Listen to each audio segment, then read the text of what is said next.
шұғыл ақпарат. Депутат Жаңаөзенге жауапты адамдардың шындығын айтты. Түрлі болжам бар, түрлі әңгіме бар. Сіздіңше атуға кім бұйрық берді адамдар? Мен оны айта алмаймын, атуға кім бұйрық берген. Мен айта аламын, ұйымдастырылған топ бұды. Ол сөз жоқ. Ол жаңағы мұнайшылар емес. Жаңағы недеге қатысқан мұнайшылар емес. Оны ұйымдастырды біреу. Оның әртүрлі пікірі бар. Ол жаңағы біздің ағайынды Рысқалиевтардың ұсынысы дейді. Біреулер айтады, бұл Мусиннің ұсынысы дейді. Тағы да осындай мәселелер бар. Соған байланысты мен ойлаймын. Осы төңіректе әңгіме болған сияқты деп ойлаймын. Осы төңіректе әңгіме болған сияқты деп ойлаймын. Демек, Жаңаөзенде оқыған біздің елдегі ақшасы көп адамдар ұйымдастыру мүмкін. Одан мүмкін. Одан жақсы. Қорқу демекші, мен сізге жаңа сұрақ қойдым. Олар қорықты ма дедім депутаттар, Жаңаөзен туралы айтылды. Сіз қорыққан жоқ, бірақ енді шамасын айттыңыз ғой. Бірақ сіз 2011 жылы ғой деймін, 2010-да мынадай сұхбат бердіңіз, сол кезде мынадай жолдар бар ішінде. Мәжілістің залында отырғанда мені әріптестерімнің көбі қолдай қоймайды дедіңіз, өткір сөйлеп жүргенде. Дегенмен олардың барлығы дерлік мені іштей қолдайды, және залдан шыққан кезде есігімді ағып келіп, Ерак сенікі дұрыс болды, осындай тік айтатын бір адам шығар ма екен деп ойлаушы едік дейді. Қорқақ емей немене депутаттар мына сөзден дейді? өздерін бағалап жатқан өздері шығар, қайдан дейді. Жақсы, залда сізді қолдамай бірақ артынша Ерак сен айтқаның дұрыс болды деп есіңізді тартып кірген екі депутат айтыңызшы сол кезде. Көп азаматтар болды, қазір есіме түсіре алмаймын, көп азаматтар айтты. Бұл тенденция әлде бар ма парламентте жоқ па? Қазір жоқ олар. Жалпы осы бір тенденция, залдың ішінде айта алмау, сырттай қолдау бар ма әлі? Бар, қазір де бар. Жақсы. Мен айтайын өзіңе осыған байланысты. Бізде кезінде халық сайлаған депутаттар батыл болады. Мен кезінде сөйлеген кезде бір айтқан сөзім бар. Мына менің соңғы сөзім шығар, менің мәселемді фракцияда қарайып жатыр деп тағы барады. Соңғы сөз деген қандай болды? Не туралы болды? Қазір есімде жоқ көп нәрсенің бәрі бар. Әртүрлі мәселелерге байланысты сол. Бізде жаңа сен сөзіңді бастап кеткен бір сөзің болды сол жерде. Бір мәселе, бұл жерде ең үлкен мәселе. Халық сайлаған депутат, ол қорықпайды ештемеден өзінің пікірін айта алады.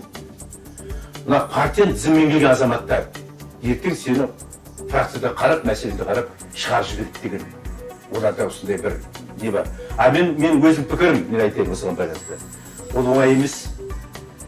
Егер де менің бір айтқан сөзім үшін мені фракцияда шығарып жатса, халықтың пікірі басқаша болуы мүмкін. Келсесің ғой. Неге елекетіп бір мезгілде алттап тыс шығарып тастады депутаттан деген. Оның үлкен ой туғызады. Сондықтан еш уақытта билік ондайға бармайды. Бірақ айтатын нәрсені айту керек деп ойлаймын. Жақсы. Алты партияның ішінде барлығын таңғалдырған Қазақстан Коммунистік партиясының Қазақ Халық партиясына айналуы және бірліктің адалға айналуы. Ребрендинг аттарын өзгертті, саптарына жаңа бір адамдарды қосты. Бұл ұтымды шешім ба жоқ па? Әбден сайлау келіп қалды. Мен айтайын, бірлік партиясы қазір адал партиясы еді ғой. Бұл ұйықтап жатқан партия. Оның атын ойнайды өзгерт, одан ештеңе шықпайды. Оянбай ма? Оянбайды. Кешегі енді мен айтайын, өзінде баға беретін шығасың. Мен де журналист ретінде кішкене қарап отырамын ғой. Серік Сұлтанғалиевтің баяндамасын қарап шықтым. Ал енді ол партияның басшысы ретінде, лидер ретінде сөйлеген жоқ. Бір дежурный сөздер айтты қойды. Жұлқылып отырған жоқ, мен партия құрып, осыдан кейін олар жақтан мен түсем деген, ондай белестің біреуі көрінбейді. Сол себептен ойлаймын, ол партияның болашағы жоқ деп ойлаймын. Осы неде? Осы сайлауда. Осы сайлауда. Енді коммунистік партия туралы айтайын. Меніңше, міне коммунизм деген сөз, социализм деген сөздерден барлығы басын алып қашып жатыр. Ауыл партиясы бір социалистік партия болды ма? Болды. Неде қалған партиялардың барысында социалистік демократик партия сөз болды. Бәрі бастарын алып қашып жатыр. Неге? Мен өзім пікірім енді ол. Меніңше біріншіден бұл Ақорданың проект сияқты. Біріншіден. Қайсы? Қайсы болмасын? Мәселе. Ақорданың проект сияқты. Себебі бізде мына қазіргі күнде байлар өте біраз байлар бар. 156 бай ма Қазақстанда байлар бар. Олар болашақтарын ойлап отыр. Олар ертең мына социализм көзқарасы бар парламент келіп жатса, біз айырылып қаламыз. Олардың ойы сондай деп мен ойлаймын, өзім пікірім. Сол себептен осындай өзгерістер енгізген. Ол бір. Екіншіден, жағы коммунистік партияның бұл енді үлкен кісілердің, қазіргі өмірдегі үлкен кісілердің ұстанымы. Коммунистік идея. Олар азайып баратыр. Жылдан жылға саны азайып келатыр. Жаңа бір сөздерді баяғыда қойсам айтып, бізге жастар да келіп жатыр деп. Бірақ мен көріп отырған жоқ мұндай жастарды. Көріп отырған жоқ. Сол себептен болашақта сайлаушылардың өз қатарына жинауға өзгеріс енгізіп отырғандығын білдіреді бұның барлығы. Жақсы. Мен егерде мен әділет министрі басшысы болсам, бұл партиямен тіркелмесе де бұндай өзгеріс бар. Себебі халық деген сөз әр партияда бар. Келсіз ғой менде. Халық деген сөз әр партияда бар. Ал сонда халық деген сөзді жалғыз өзін алып отырмыз сонда бұл партия? Жақсы. Ирак мырза, Міржақып Дулатұлының мынадай сөзі бар. Жақсы адам болу үшін депутат болудың қажеті шамалы. Ал депутат міндетті түрде жақсы адам болу керек дейді. Біз қарап отырмыз, жаңағы ребрендинг жасаған партиялардың ішінде кәсіпкерлер бар, қоғам белсенділері бар, жастар бар, көп өте. Бұл заңды құбылыс па, әлде біздің қоғамда бәрі депутат болғысы келеді ме?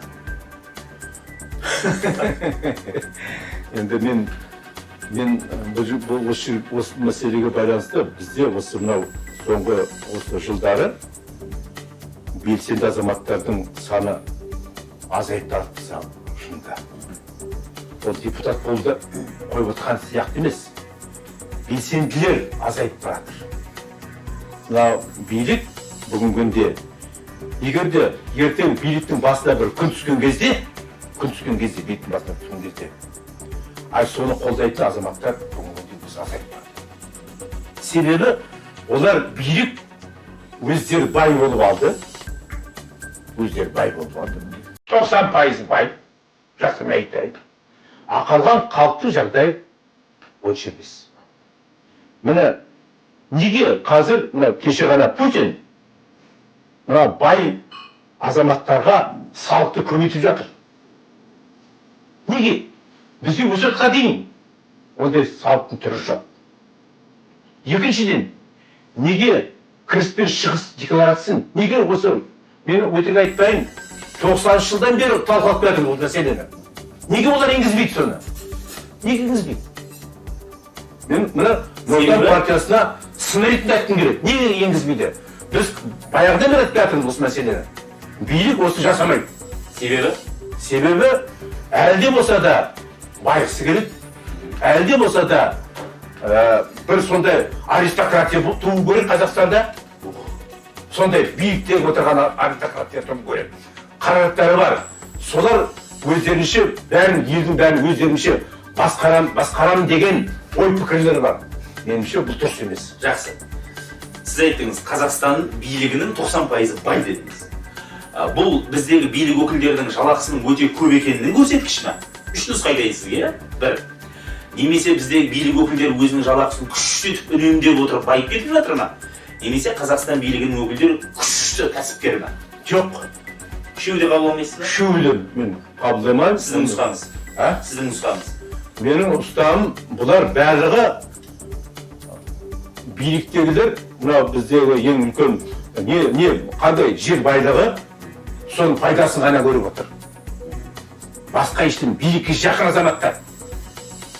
Солардың балдары, немелері, күйеу балдары, қыздары, солар мінекей, билікте отырғандар мінекей. Солардың ой пікірлері сол ғана. Басқа ештеме жоқ бұл жерде. Басқа ештеме жоқ. Сіз... Міне кешегі әлгі кім еді? Илон Маск. Өзі байып отыр. Қалай байып отыр? Еңбегінің арқасында. Қазір біздің кешегі армандап отырған кімнің Абылетовтың әлгі, егер мен кетсем, ертең үкіметтің басшысы болғаннан кейін мен кетсем, мен Байқоңырмен жұмыс жасаймын дейді ғой. Қазір ол пікір далада қалды уже. Байқоңыр қазір ешкім керек емес бүгінгі күнде. Илон Маск сондай нәтижеге жетті, қарапайым отырған жерде қазір спутниктер өздері шығып, өзі келіп қонады. Сол орынға келіп қонады. Міне қалай дамып жатыр біздің техника. А Қазақстанда осындай жетістікке жетіп жатырмыз ба бүгінгі күнде? Жоқ ондай. Бүгінгі күнде. Жоқ. Көйлекті біз шығара алмаймыз. Осыған біз мән беруіміз керек. Біздің үлкен болашақ неміз елді жоғары дамытатын нәрсе бұл ауыл шаруашылығы. Біз осыған мән беруіміз керек. Мынадай кең байтақ жерде, баяғыда мен бір айтқан сыным бар. Бізге бір айтып еді ғой елбасы. Біз енді мына дамымай жатқан себебіміз бізде теңіз жоқ деп. Бізге теңіз мемлекет Қытай, міне Ресей. Одан қандай теңіз керек? Жақсы. Сіздің айтып отырған ұсыныстарыңыз билік біле ме? Білетін шығар, мен парламентте біраз осы мәселе көтердім ғой біраз. Неге орындамайды? Енді ол көп нәрсе президентке байланысты. Міне мен айтайын, мен сөйледім ғой, сыбайлас жемқорлыққа байланысты. Оның барлығы жаңағы айтулардың барлығы орынсыз. Бір адамның қолында. Ертеңгі күні Саакашвили жалғыз өзі жасап. Дәлел ретінде айтайын саған. Жалғыз мен барып оқыдым, көрдім, зерттедім. Жалғыз өзі жасап. Билікке келді, сол күні бастады. Бізде кімнің қолында? Бізде президенттің қолында. Неге істемейміз? Мен президенттің өзі сұрайын. Қасы жоқ кемелі, сіз не істемейсіз? Сұрау керек қой. Ертеңгі күні бәрі тынышталады. Енді қаншамын? 2-3 премьер-министр отыр. Оның өзі дәлел емес па? Қаншама министрлер отыр. Оның өзі дәлел емес па? Айтшы маған. Олардан жасақ олмай ма? Бәрі дәлел. Неге істемейді? Әңгіме сода. Жақсы. Сіз биліктің ең биік эшелонындағы азаматтармен таныссыз ғой, иә? Елбасы мен президентте. Дәл осы сұрақтарды сол кісілерге қойып көрдіңіз бе отырыста? Енді мен елбасымен анау 80 жылдары, одан кейін 91 жылы мен облыстық сайлау комиссиясының төрағасы болдым. 3 күндей бірге жүрдік. Мен айтайын, ол кезде менде онда мұрша болған жоқ. Бірақ ол кездегі ол кісінің беделі, сөзі, ұстамы өте жоғары. Өте жоғары. Сол себептен ол кезде ондай баға беретіндей мендей ондай деңгей болған жоқ. Ал енді мына парламентте аппараттың жетекшісі ретінде, депутат ретінде мен талай осындай пікірлерді сөйлеп айтып жүрдім. Осыған байланысты. Оған әртүрлі Ерақ қойшеш деген әңгімелер болды. Ол не бар оны айтты? Спикердің өзі айтты алайын. Алай айтты маған соны. Маған сенің осы кім Ерлан Зайроллаұлы Нұрматпен келіп айтты. Ерақ ана спикермен кішкене отырып бір шай ішіңдер шеш деп. Мен оған қарсы болған жоқпын, бірақ ол шай ішкісі келмейді мен осындай мәселелерді көтеріп жүргенін ойлады. Мен ол кезде де осы мәселелерді қозғар едім ол спикердің алдында. Ал енді елбасы келген кезде әр адам жазылады.